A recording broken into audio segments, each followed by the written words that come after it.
The day my niece Chloe handed me a single sheet of paper that erased my 40% ownership in the bakery I had co-signed a $190,000 loan for, I stood frozen in the middle of her brand new artisanal bakery, the smell of rosemary focaccia and warm sourdough still pulling smiling customers in off the street, while the woman I had helped raise calmly explained that I was now nothing more than a lender, a silent investor with zero equity and zero voting rights.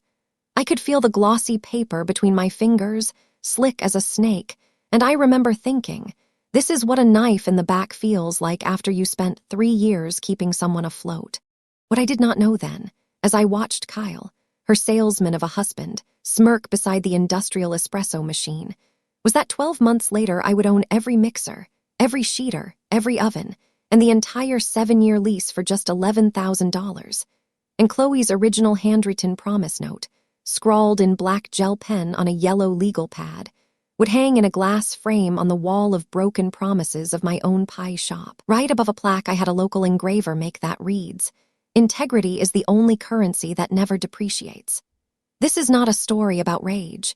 It is the story of how a 52-year-old commercial insurance underwriter, who had spent 2 decades learning to spot a lie in a balance sheet, outmaneuvered 2 career manipulators using nothing but a lock pick, a burner phone, and a dead sister's warning written 4 months before ovarian cancer took her.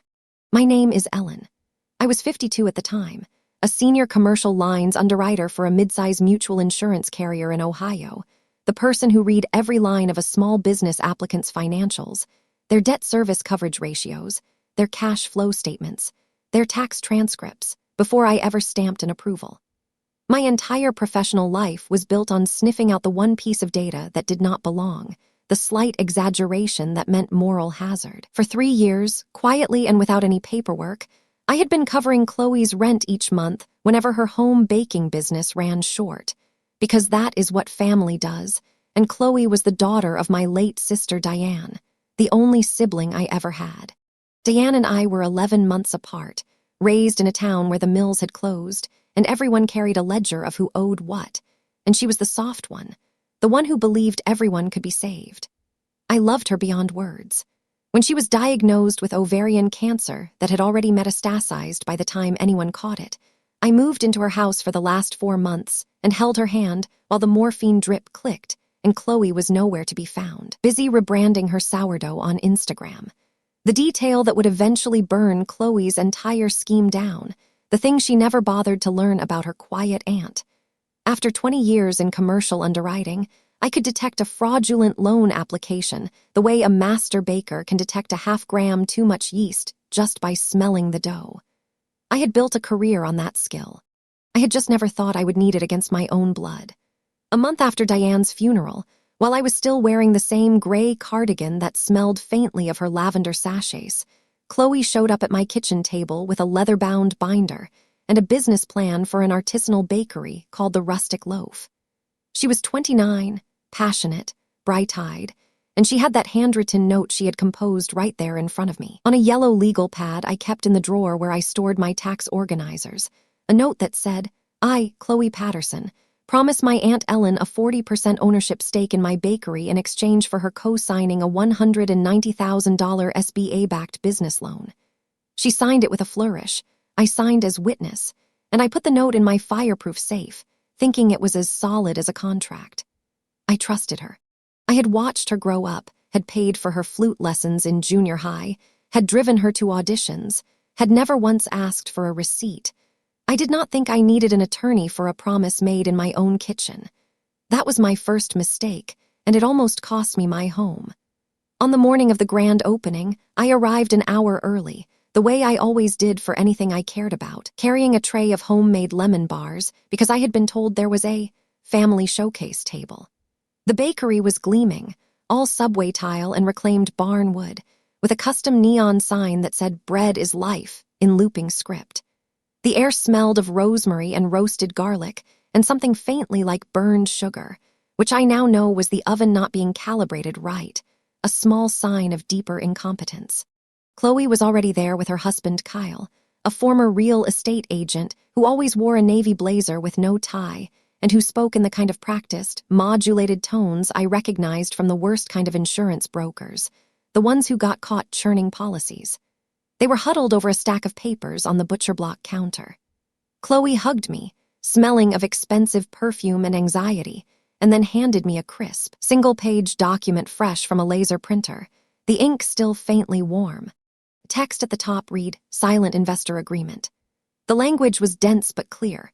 I was designated a passive lender only, with no ownership interest, no voting rights, no profit share beyond a 2% annual interest payment on my portion of the loan, a portion that was, in reality, the entire $190,000, because I had co-signed for the full amount on the strength of my own credit history and my paid-off house. I was being told, after 3 years of monthly rent checks and this massive loan guarantee, that I was just a creditor they could pay off at 2% while they pocketed everything else. When my voice trembled and I said, "Chloe, this is not what we agreed," Kyle stepped in, his hand on my elbow in a gesture that was meant to look reassuring but felt like containment. He said, "Auntie, you are still protected. Your name is on the loan, so you are indispensable. But equity is complicated and Chloe is the face of the brand. You wouldn't want to confuse any future investors, would you? They'd see an insurance underwriter on the cap table and get spooked. This is just cleaner legally." He said legally the way other people say relax. I looked at Chloe, my sister's child, the girl I had taught to ride a bike, and she would not meet my eyes. She just muttered, "Trust me, Aunt Ellen, this is better for everyone. You'll still get your money back with interest, and you don't have to do any work." I felt the floor drop out. That was the moment I understood I had become prey, and that the people circling me were the same ones I had carried on my back for years.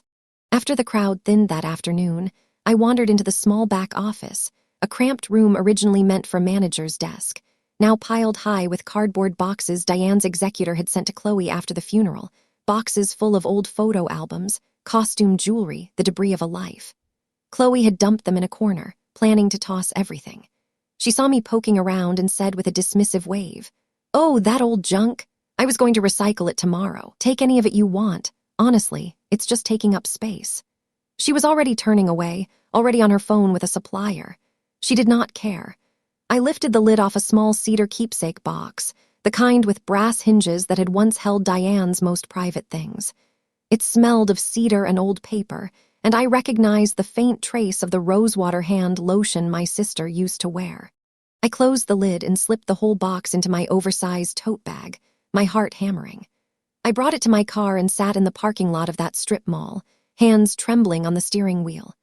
Inside the box were old black and white photos of our parents, a tiny gold locket with a picture of me and Diane as girls, and a sealed envelope with my name in Diane's handwriting. The postmark was 4 months before she died, and the return address was her own. I opened it right there, with the sound of a delivery truck rumbling past. The note inside was written on a single sheet of her personalized stationery, the kind with a tiny watercolor violet in the corner. It said, "Ellen, if you are reading this, something has gone wrong. I never wanted to believe it, but Chloe has always been charming, and she inherited her father's gift for making numbers say whatever she needs them to. I never told you this because I was ashamed, but I once caught her forging a charity donation receipt for a tax break when she was 19. I covered it up because I was her mother, and I thought I could guide her. I was wrong. She cannot be trusted with money. Watch your back. Do not sign anything without a lawyer you hire yourself, one who has never met her. Trust your own instincts, Ellen. You were always the one who could see the scams before anyone else. Save yourself. Love, Diane."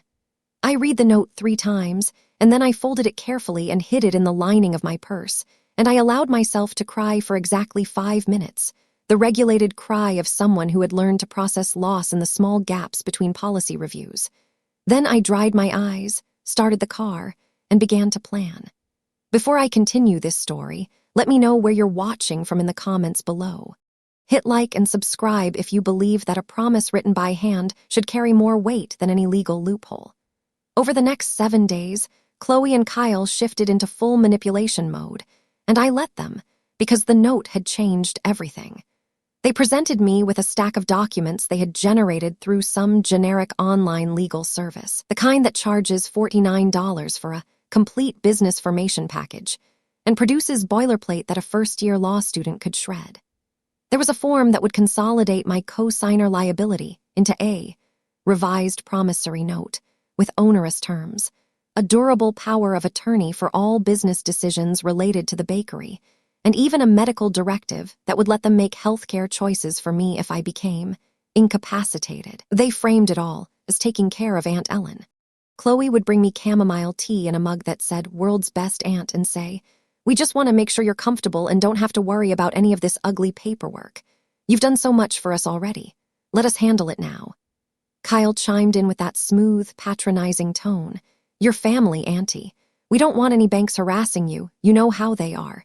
If you just sign these, we can take all that stress off your plate. You can just relax and maybe even come work the front counter now, and then if you want, no pressure." I played weak. I let my voice tremble. I let my hands shake. I told them I was still so foggy from grief over Diane that I could not think straight, that my reading glasses had been broken when a box fell, and I hadn't had time to get them fixed. I said I would need to get my eyes checked before I could read any fine print, but that I trusted them, and I'd look at it soon. They bought it. They saw a broken old lady, not a woman who had spent 20 years detecting insurance fraud rings. Meanwhile, I hid Diane's note in a tampon box in my overnight bag, the one place I knew neither Chloe nor Kyle would ever voluntarily touch, and I started watching every single thing. They had insisted I move into their guest room, a converted den on the first floor with a separate back entrance, to keep you company and make sure you're eating properly, Chloe had said, her eyes glistening in a way that might have fooled me a month earlier. I agreed immediately, playing the grateful, confused aunt who needed guidance. I packed a single suitcase and shifted into their home, a 4-bedroom colonial in a subdivision that screamed new money with no sense. A leased BMW X5 in the driveway, a boat they never used covered in a tarp, and kitchen cabinets full of takeout menus, because neither of them could cook anything more complicated than boxed macaroni. What they thought they were doing was monitoring me, isolating me from my friends, controlling my movements. In truth, I was now inside their fortress, able to observe their every panic and every slip. That first week, I started noticing the cracks. Every morning around 10, Chloe would take a frantic phone call in her locked home office, speaking in a strained, hushed voice that I could just barely hear through the hollow core door if I stood in the hallway under the pretense of dusting the baseboards. I caught phrases like cash flow gap, the bank is asking for updated interim statements, and I know the debt service coverage ratio is thin, but we can adjust the forward projections. I understood every single term, and I knew they signaled a business choking on its own lies. Then she would come out smiling as if nothing had happened, commenting on the weather. Kyle was worse. He spent his afternoons on the phone with what sounded like creditors, his voice alternately wheedling and defensive, dodging calls from numbers that popped up on his phone with the caller ID label, First Recovery Services, and Asset Acceptance LLC. Meanwhile, they were furnishing the bakery with ever more expensive equipment. A commercial La Marzocco espresso machine that cost north of 15 grand, custom neon signs from some boutique design shop in Brooklyn, imported Italian marble countertops for the pastry display. Every extravagant purchase was charged to a business credit card I now suspected was tied to the loan's operating line, a line I was ultimately guaranteeing. I tracked every detail in a small spiral-bound notebook I kept in that tampon box in my bathroom, because nobody searches a tampon box, and I wrote down dates, times, overheard snippets, and the exact amounts of any large purchases I saw invoices for. 2 weeks in, I had my first opportunity to prove to myself that I was not the helpless dependent they wanted to believe I was, and that their incompetence ran deeper than just numbers. One afternoon, Chloe was trying to impress a local food blogger by baking one of her signature sourdough boules at home, a loaf she was going to bring to the bakery for a photo shoot. The gas oven in their kitchen, a high-end Viking range they barely knew how to use, had its pilot light go out, something that happens in older homes with uneven gas pressure. I watched from the breakfast nook as she stood there, oven door open, waving a kitchen towel at the burner and looking utterly defeated. She called Kyle, who came in, read the manual as if it were written in Sanskrit, and then suggested they just order a new range. $1,500 they'd drop on a 5-minute fix. I saw my chance. I walked over, polite and quiet, and said, "Let me take a look. I've dealt with this before." I got down on my knees, opened the bottom access panel, identified the thermocouple and the pilot tube, held down the reset button with my thumb, and lit it with a long match from the drawer. The blue flame caught, the burner ignited, and the oven hummed to life. They stared at me like I had performed a magic trick. I just shrugged and said, "Guess all those years of apartment living and helping the maintenance guy teach you something." That small moment planted a seed. I was not just a victim. I had skills they could not even imagine, and they had no idea. The real pivot came about 3 weeks into my forced residency. I had by then subtly mapped the rhythm of their household. Every Thursday afternoon, Kyle left for what he called a golf networking thing and would not return until after 9, full of scotch and excuses. Chloe, exhausted from the bakery, would crash on the sofa in front of some reality TV show with a large glass of Pinot Grigio and be asleep within half an hour, snoring lightly. I knew from casual observation that the home office door had a simple Schlage keyed knob lock, the exact kind I had learned to pick decades earlier when I worked a summer job as an assistant for a property management company and had to get into units where tenants had lost their keys. I had never used the skill for anything illicit, but my hands still remembered the muscle memory. I also knew that inside the office, Kyle kept a small fireproof safe under the desk, but my first target was the 4-drawer metal filing cabinet with a built-in pin tumbler lock on the top drawer, because that is where they stored the business documents. I needed proof, so I bought a basic 5-piece lockpick set online, using a prepaid Visa card I had purchased with cash at a grocery store, and had it delivered to a P.O. box I rented under my maiden name. Then, over the next 3 evenings, while I sat alone in my guest room with the door locked, I practiced on my own garage storage lock, a master padlock I had brought from home, until my fingers remembered the feel of the tension wrench and the standard hook. I practiced applying light, steady torque with my left hand while raking the pins with the hook in my right, feeling for the binding pin, that tiny resistance that tells you a pin stack is caught at the shear line. It took 3 nights and a lot of patience, but by the time Thursday rolled around, I could open that padlock in under 20 seconds. The day I made my move, Chloe was exactly where I expected her to be, slouched on the family room couch with a half-empty glass, the television playing some house-flipping show she was barely watching. I slipped quietly into the hallway that led to the office, my heart thudding so loud I was sure it would wake her, but she never stirred. I stood at the door, inserted the tension wrench into the bottom of the keyway, applied light clockwise pressure, and then worked the hook pick gently over the pins inside. I felt the first pin bind, then a second, and a slight rotation as the plug began to turn. A click, and the lock cylinder rotated. I had the door open in under 10 seconds. I stepped inside, pulled the door nearly shut behind me without latching it, and let out a breath I had not realized I was holding. The room smelled of stale coffee and printer toner. The filing cabinet's top drawer had a cheap wafer lock, even easier. I used a small rake, a city rake with a few bumps, and within 15 seconds the drawer slid open. Inside, tabbed folders labeled business docs, bank loan, tax records, and lease. I started with the thickest file, the original SBA loan application, a 3-inch stack of paper I had never actually seen, because Chloe had given me only the signature pages to sign, never the full document. Now I spread it out under the desk lamp, and my underwriter's eye went straight to the profit and loss projections. Projected first-year gross revenue was $420,000, with a cost of goods sold pegged at only 30%, implying a 70% gross margin. I almost laughed out loud. In 2 decades of underwriting, I had never seen a bakery, a startup in a strip mall, project margins like that. Most bakeries run margins between 40 and 50%, and a new shop with no brand recognition might do $250,000 in its first year if everything went perfectly.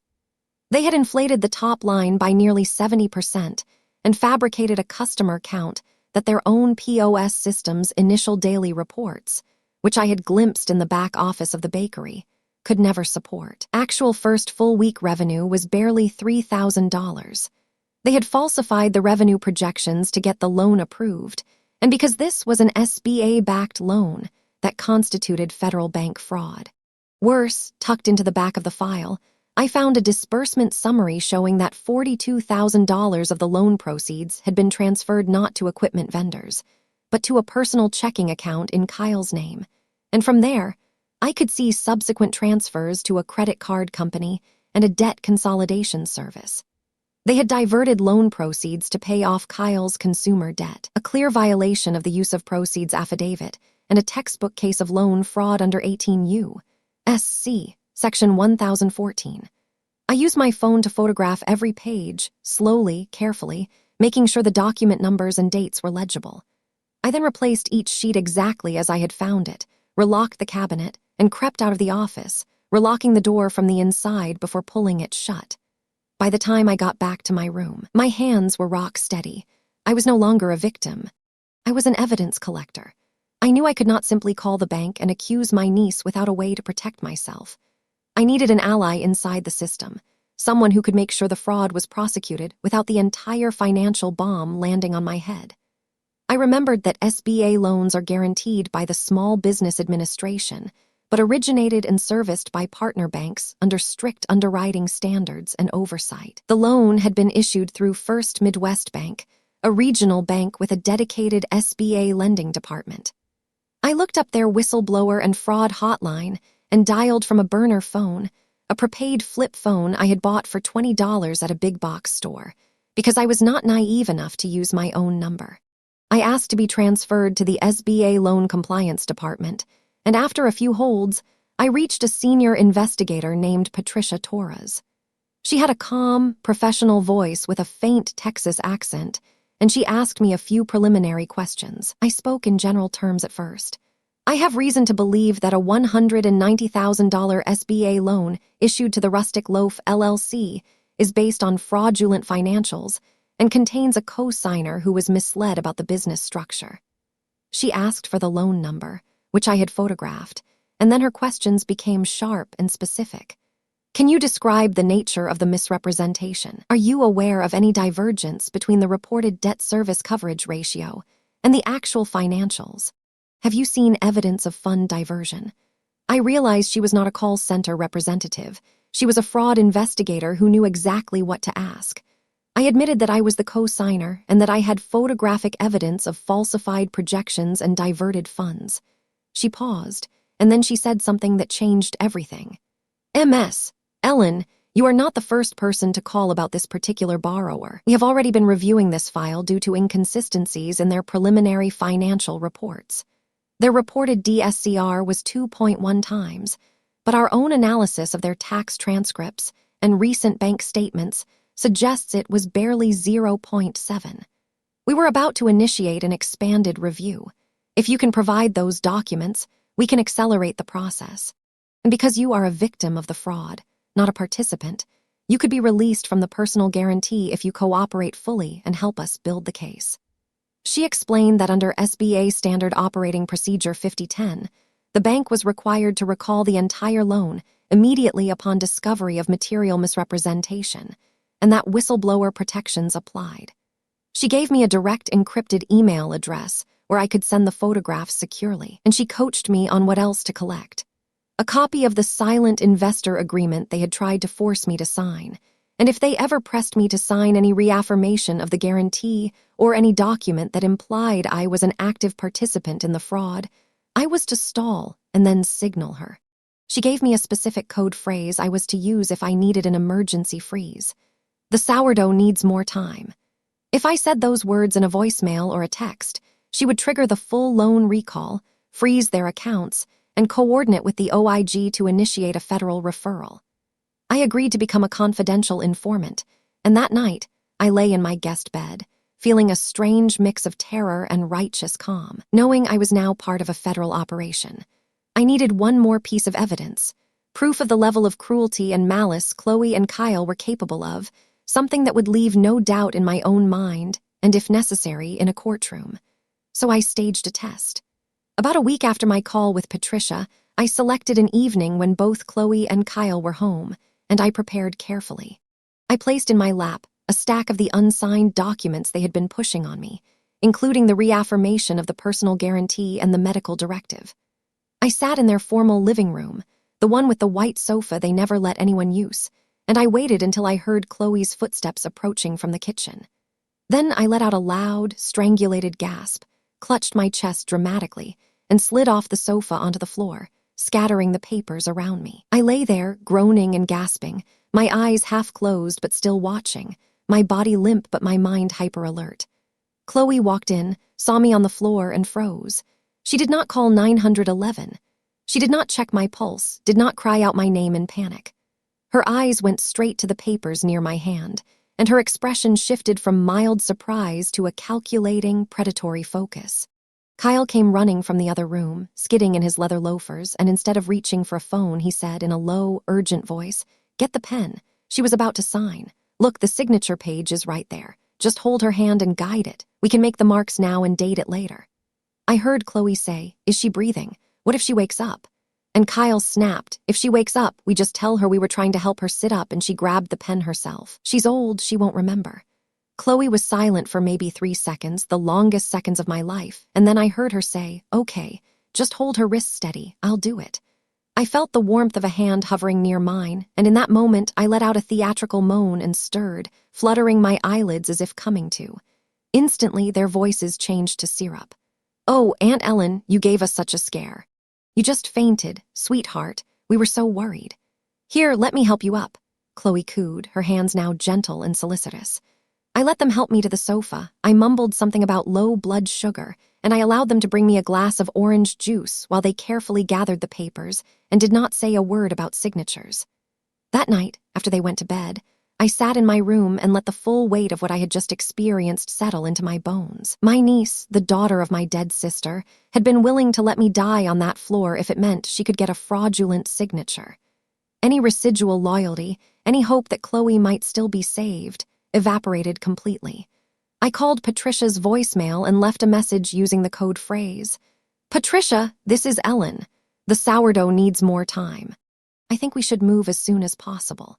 Then I lay down and slept for the first time in weeks because the decision was made. The bank made its move the very next morning.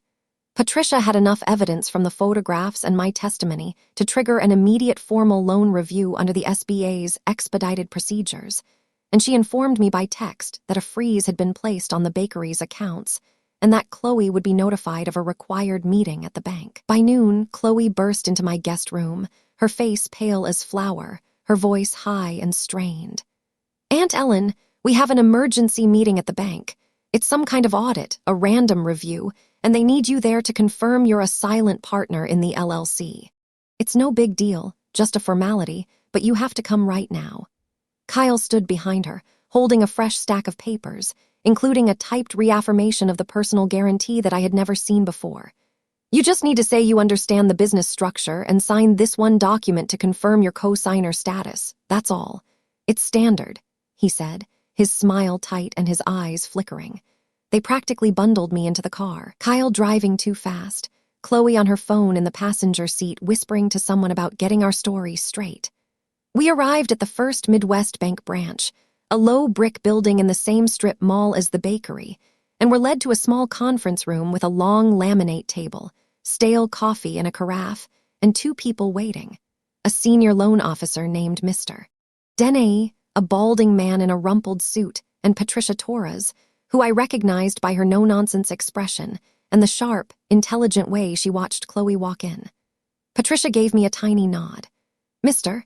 Deney" started with soft questions about the bakery's opening performance, but then his tone shifted. He pulled out a copy of the original loan application, the one with the fraudulent revenue projections highlighted in yellow. "Are these the projections you submitted to the SBA, MS, Patterson? Because we've compared them to your actual sales data from the POS system, and there is a discrepancy of approximately $170,000 in projected first-year revenue."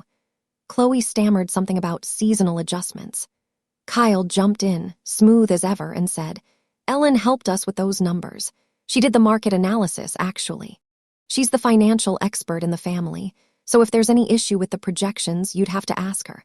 That was their plan, to throw me under the bus, to claim that I, the co-signer, had orchestrated the fraud.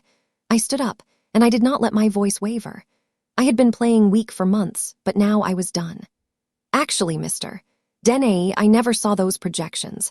I co-signed this loan based solely on a handwritten promise of 40% equity, which my niece reneged on the day her bakery opened, when she handed me a fraudulent silent investor agreement that gave me 0 ownership and 0 voting rights. I later discovered that she and her husband falsified these revenue projections to qualify for the loan, and that they diverted over $40,000 of SBA proceeds to pay off Kyle's personal credit card debt. I have photographic evidence of every document, including the original loan file, the disbursement records, and the silent investor contract. I also have a recording of a conversation in which they attempted to forge my signature while I was incapacitated. I pulled from my purse a manila folder containing Diane's warning note, printed photographs of the fake projections, a copy of the silent investor agreement, and the small digital recorder I had kept running during my staged collapse.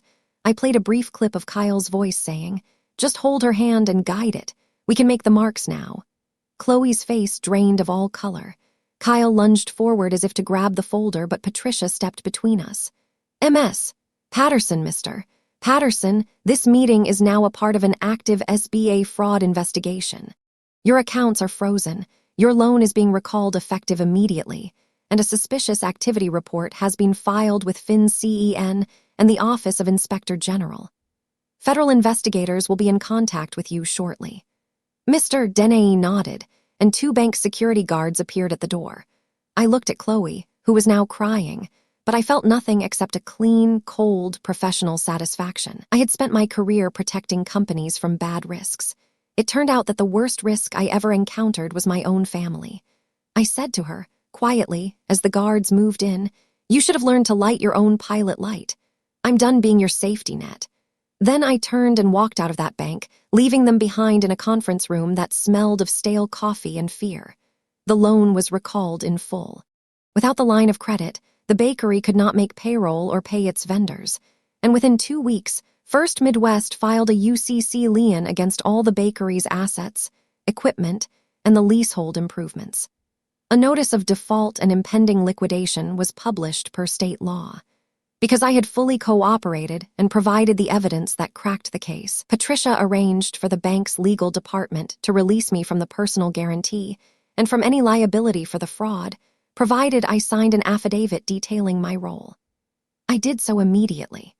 The bank then moved to dispose of the seized assets through a sealed bid sale under Article 9 of the Uniform Commercial Code, a process I understood intimately from having insured dozens of liquidated businesses. The sale was advertised in the local business journal and on the bank's website. I had a little over $15,000 in a savings account I had kept separate and untouched, built over years of quiet living and no debt. I prepared a meticulous bid, itemizing the fair market value of the commercial Viking double-stack convection oven, the 20-quart Hobart planetary mixer I had always quietly admired, the Doyon sheeter for pastry dough, the walk-in cooler, and the assignment of the remaining 7-year lease at the below-market rate Chloe had negotiated. Since no other bidders wanted a distressed bakery in a strip mall with a fraud history, and because the bank was motivated to recover any amount quickly, my bid was the only competitive one. I won. I bought everything, every piece of equipment, every front-of-house fixture, even the custom subway tile backsplash, for a total of $11,240, pennies on the dollar of what they had cost. The rustic loaf was dead, and its bones belonged to me. The legal process took about 9 months. Chloe and Kyle were charged with bank fraud and conspiracy to commit bank fraud, with the diversion of SBA funds adding a federal dimension that the FBI handled. I testified only once, in a deposition, because they both pleaded out rather than face trial. Chloe received 21 months in a federal women's prison camp in West Virginia, followed by 3 years of supervised release and a permanent bar from SBA or any federally backed lending program. She will never open another business using government funds.